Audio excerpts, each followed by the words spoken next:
Sana hindi ko marinig ang paglagutong ng mga butong natatakot mabalit-mabanat sa paninigas. Sana hindi ko mabasa sa mga mukha ang inis sa paulit-ulit na pagwika sa iisang kataga. Sana hindi ko marinig sa buntong hininga o kailanganing mabasa sa labi ang namumuong inis at galit habang naglulupasay ako sa sahig.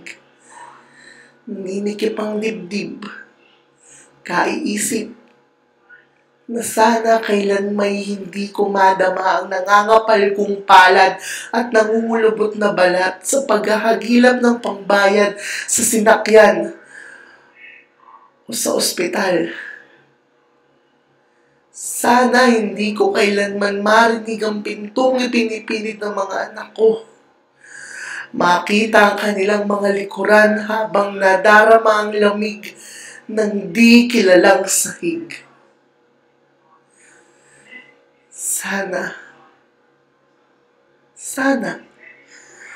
ang bukas ay ngayon pa rin.